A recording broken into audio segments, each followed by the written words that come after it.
Hello. ഞാൻ ഇന്നലെ പറഞ്ഞില്ലേ നമ്മളുടെ ജീവിതത്തിൽ ഒരു ജീവിതാനുഭവം ഉണ്ടായെന്ന്. അതായത് ഒരു ദുഃഖ ഫ്രൈഡേ ഉണ്ടെങ്കിൽ, ഒരു ഗുഡ് ഫ്രൈഡേ ഉണ്ടെങ്കിൽ ഒരു ഈസ്റ്റർ ഉണ്ടെന്ന്. ഇത് സംഭവിച്ചത് ഞാൻ നഴ്സിംഗ് പഠിച്ചുകൊണ്ടിരുന്ന സമയത്ത് കേട്ടോ. നഴ്സിംഗ് പഠിച്ചുകൊണ്ടിരുന്നപ്പം അത്യാവശ്യം പഠിക്കുന്ന കുട്ടിയൊക്കെ ആയിരുന്നു ഞാൻ. അങ്ങനെയൊന്നും ഉഴപ്പൊന്നും അല്ലായിരുന്നു. പക്ഷെ നഴ്സിംഗ് പഠിച്ചുകൊണ്ടിരുന്നപ്പം ഞാൻ ഫസ്റ്റ് ഇയർ നഴ്സിംഗിന് നമുക്ക് കുറെ സബ്ജക്റ്റുകൾ പഠിക്കാനുണ്ട്. അതിനകത്ത് 2 സബ്ജക്റ്റിന് ഫെയിലായി. എനിക്ക് തോന്നുന്നു മൈക്രോബയോളജി അതുപോലെ തന്നെ ഫിസിയോളജി എന്ന് പറഞ്ഞ 2 സബ്ജക്റ്റിനാണ് ഫെയിലായത്. അപ്പൊ അത് ഭയങ്കര സങ്കടമായിരുന്നു കേട്ടോ. എന്ത് ഞാൻ പഠിക്കാഞ്ഞിട്ട് ഫെയിൽ ആയതല്ല, നമ്മൾ അത്യാവശ്യം നന്നായിട്ട് കഷ്ടപ്പെടുന്നുണ്ടായിരുന്നു, പഠിക്കുന്നുണ്ടായിരുന്നു. രാത്രികളിലും ഒക്കെ കോറിഡോറുകളിലൊക്കെ ഇരുന്ന് ഞങ്ങൾ എല്ലാവരും കൂടെ ഇരുന്ന് പഠിച്ചുകൊണ്ടിരുന്നതൊക്കെയാണ്. എനിക്ക് തോന്നുന്നു ഞങ്ങൾ 16 പേര് ഞങ്ങളുടെ സെയിം ഒരു റൂമിലാണ് ഞങ്ങൾ താമസിച്ചുകൊണ്ടിരുന്നതെന്ന്. അന്ന് നമ്മളിങ്ങനെ ബങ്ക് ബെഡ്, അങ്ങനെ ഡബിൾ ബങ്ക് ബെഡ് ഒക്കെ ആയിരുന്നു. ഇതിന്റെ അകത്ത് നമ്മള് 8 ബെഡ് ഉണ്ടായിരുന്നു. അപ്പൊ 16 പേരുണ്ടായിരുന്നു. അതിനകത്ത് ഞങ്ങളുടെ കൂടെ ദർശന എന്ന് പറഞ്ഞ ഒരു കൊച്ചു മാത്രമാണ് എല്ലാ സബ്ജക്റ്റിനും ഒറ്റ ഫസ്റ്റ് അറ്റംപ്റ്റിൽ, ആ ഒരു ഫസ്റ്റ് അറ്റംപ്റ്റ്. ബാക്കി നന്നായിട്ട് പഠിക്കുന്ന എല്ലാവർക്കും ഏതെങ്കിലുമൊക്കെ സബ്ജക്റ്റുകളൊക്കെ ആയാലും പോയിരുന്നു. പക്ഷെ അതൊന്നും വീട്ടിൽ പറഞ്ഞിട്ട് കാര്യമില്ല. വീട്ടിൽ പറയുമ്പോൾ എന്താ പറയാ, ഓക്കെ നീ നഴ്സിംഗ് പഠിക്കാൻ പോയി, ആദ്യമായിട്ട് വീട്ടിൽ നിന്ന് മാറിയിരിക്കുന്നു, പഠിക്കാഞ്ഞിട്ടാണ്, അങ്ങനെയൊക്കെയുള്ള വഴക്കും കാര്യങ്ങളൊക്കെ അല്ലേ നമുക്ക് നോർമലി പേരൻസിന്റെ സൈഡിൽ നിന്ന് നോക്കുമ്പോൾ. അങ്ങനെ എനിക്കും വഴക്കൊക്കെ കിട്ടി പഠിക്കാഞ്ഞിട്ടാണെന്നൊക്കെ. അതൊക്കെ കഴിഞ്ഞ് ഓക്കെ, രണ്ടാമത് നമ്മൾ പഠിക്കാനായിട്ട് തുടങ്ങുകയാണ്. നമ്മൾ ആ ഒരു അറ്റംപ്റ്റിനും കിട്ടിയില്ലെങ്കിൽ നമ്മൾ 6 മന്ത് ബാക്കാവും. അങ്ങനെ പഠിച്ചുകൊണ്ടിരുന്ന സമയത്താണ് എനിക്ക് തോന്നുന്നു പെസഹയും പോയിട്ട് ഓശാന ഞായറാഴ്ച തലേദിവസം എന്റെ ചിക്കൻ പോക്സ് വന്നു. കർത്താവിശോയെ, എക്സാം എന്ന് പറഞ്ഞ് ഈസ്റ്ററിന്റെ പിറ്റേ ദിവസമാണ് എനിക്ക് എക്സാം സ്റ്റാർട്ട്. ഈസ്റ്ററിന്റെ പിറ്റേ ദിവസം എക്സാം സ്റ്റാർട്ട് ചെയ്യും. അന്ന് അനാട്ടമി ഞാൻ ജയിച്ചു. അതിന്റെ പിറ്റേന്നാണ് ഫിസിയോളജിയുടെ ഒക്കെ എക്സാം വരുന്നത്. ഒരു രക്ഷയില്ല. ഹോസ്റ്റലിൽ വാർഡനോട് കരഞ്ഞു പറഞ്ഞു, എനിക്കൊരു ഐസൊലേറ്റഡ് എവിടെയെങ്കിലും ഒരു മൂലയിൽ ഇരുത്താം, ഒരു റൂം തരാമോ. പക്ഷെ നമ്മൾ ഈ 16 പേര് കൂടിയുള്ള ഒരു റൂമിലല്ലേ, അവരാരും സമ്മതിക്കത്തില്ലല്ലോ. അങ്ങനെ എന്നെ തിരിച്ച് നാട്ടിലേക്ക് കയറ്റിവിട്ട് നാട്ടിൽ വന്നു കഴിഞ്ഞിട്ടോ ഡോക്ടറെ കാണാൻ പോയി. ഡോക്ടർ എനിക്ക് അടുത്ത ആഴ്ച എക്സാം ആണ്, I need to write the exam. ഒരാഴ്ച കൊണ്ട് ചിക്കൻ പോക്സ് മാറ്റുന്ന വല്ല മരുന്നുകൾ തരാമോ എന്ന് ചോദിച്ചു. ഡോക്ടർ പറഞ്ഞു, ചിക്കൻ പോക്സ് ആണ് മോളെ, ഒരാഴ്ച കൊണ്ട് എന്തായാലും ചിക്കൻ പോക്സ് ഒന്നും മാറില്ല, മിനിമം 14 ദിവസം അല്ലെ 15 ദിവസം നീ ഐസൊലേഷൻ ആയിരിക്കണം എന്ന് പറഞ്ഞു വിട്ടു. അങ്ങനെ വീട്ടിൽ തിരിച്ചു വന്ന ഒരു റൂമിൽ ആക്കിയിരിക്കുകയാണ്. മമ്മിയൊക്കെ ഇങ്ങനെ ഒരു ഞങ്ങളുടെ റൂമിന്റെ ഒരു ചെറിയൊരു ഇതുണ്ട്, ഒരു എന്താ പറയാ, ഇങ്ങനെ ഫുഡൊക്കെ തരാം. അങ്ങനെയൊക്കെ തന്ന അനിയനും ഉണ്ടായിരുന്നു വീട്ടില്. അപ്പൊ പപ്പയും മമ്മിയും ആങ്ങളെയാണ് എനിക്കുള്ളത്.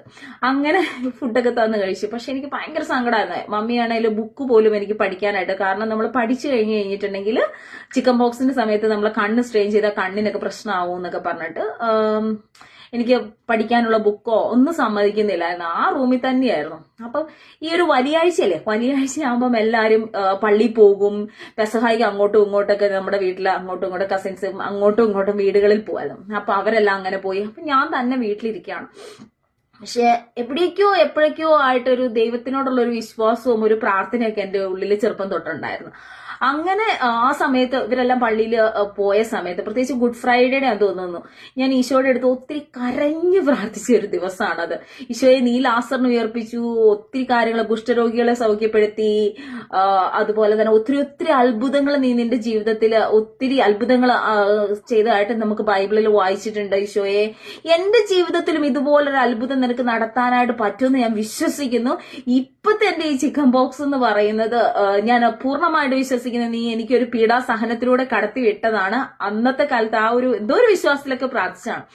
എന്നാൽ എനിക്കൊരു ഈസ്റ്റർ ഉണ്ടാവും. അന്ന് ഈ chicken box completely Easter day ആകുമ്പത്തേനും മാറും. അപ്പൊ ഞാൻ ഇനി എല്ലായിടത്തും ചെന്ന് അത് പ്രസംഗിക്കും. എല്ലാവരോടും ഞാൻ പറയും ഒരാഴ്ച കൊണ്ട് എന്റെ ദൈവം ചിക്കൻ ബോക്സ് മാറ്റി എന്നൊക്കെ ഞാൻ പറയുന്നൊക്കെ ഇരുന്ന് പറഞ്ഞ ആ ഒരു പെസഹായിക്കും ഗുഡ് ഫ്രൈഡേ ആ ഒരു 3 ദിവസം കണ്ടിന്യൂസ് ഇരുന്ന് കരഞ്ഞു പ്രാർത്ഥിച്ച് റൂമിലിരുന്ന്.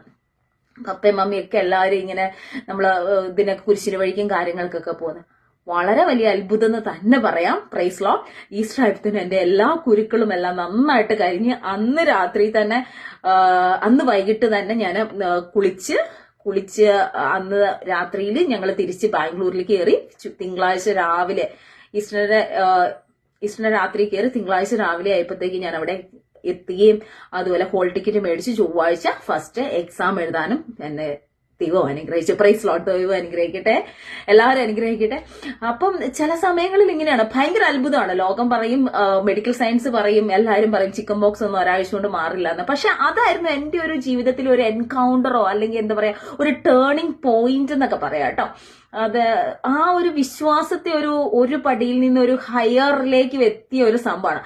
എന്റെ ജീവിതത്തിൽ അങ്ങനെ ഒരു അനുഭവം ഉണ്ടായില്ല, അല്ലെങ്കിൽ ആ ഒരു ബുദ്ധിമുട്ടുകളിലൂടെ പോയില്ലായിരുന്നെങ്കിൽ ഒരുപക്ഷെ എനിക്ക് ഞാനും എന്റെ ഈശോയും തമ്മിലുള്ള ബന്ധം ഉണ്ടെങ്കിലും ആ ഒരു എന്താ പറയാ ട്രസ്റ്റോ ചില സമയങ്ങളിലൊക്കെ നമുക്കൊരു എൻകൗണ്ടർ എക്സ്പീരിയൻസ് ഒക്കെ വരുമ്പോഴാണല്ലോ നമുക്ക് ഒരാൾ ഒരു ഒത്തിരി ഒരു അടുപ്പോ ഒരു സ്നേഹമൊക്കെ വരണേ.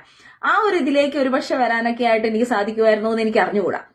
പക്ഷെ ഈ ഒരു സംഭവമാണ് എന്നെ ഏറ്റവും കൂടുതൽ ദൈവത്തിലേക്ക് അടുപ്പിക്കാനായിട്ട് ഒരു എൻകൗണ്ടർ എക്സ്പീരിയൻസ് ഒക്കെ ആയിട്ട് എനിക്ക് ഫസ്റ്റ് എന്റെ ഓർമ്മയിൽ ഉള്ള ഒരു എക്സ്പീരിയൻസ്. അപ്പൊ ഇതുപോലെ നിങ്ങളുടെ ജീവിതത്തിലും ഏതെങ്കിലുമൊക്കെ ചെറിയതോ അല്ലെങ്കിൽ വലുതോ അല്ലെങ്കിൽ സങ്കടപ്പെടുന്ന എന്തെങ്കിലുമൊക്കെ കാര്യങ്ങളൊക്കെ ഉണ്ടെങ്കിൽ ചില സമയത്തൊക്കെ മെഡിക്കൽ സയൻസ് പലതും പറയും, അല്ലെങ്കിൽ കൂടെ ഉള്ളവരെന്തേലും പറയും, വീട്ടുകാരത് പറയും, അല്ലെങ്കിൽ ജീവിത പങ്കാളിയോ ഫ്രണ്ട്സോ എല്ലാവരും എന്തെങ്കിലുമൊക്കെ പറയുന്നൊക്കെ ഇരിക്കാം. പക്ഷെ നിങ്ങൾക്ക് ആ ഒരു പൂർണ്ണമായ വിശ്വാസം ഉണ്ടെങ്കിൽ കണ്ണടച്ചങ്ങ് കൂട്ടുപിടിച്ചുകൊള്ളുക. ദൈവം നിങ്ങളെ രക്ഷിച്ചിരിക്കും. നല്ലൊരു വിജയവും അല്ലെങ്കിൽ സക്സസും ഒക്കെ നിങ്ങളെ തേടി വന്നിരിക്കും. അപ്പൊ വീണ്ടും വേറൊരു വീഡിയോ ആയിട്ട് കാണുന്നുണ്ട്. Bye, God bless you all.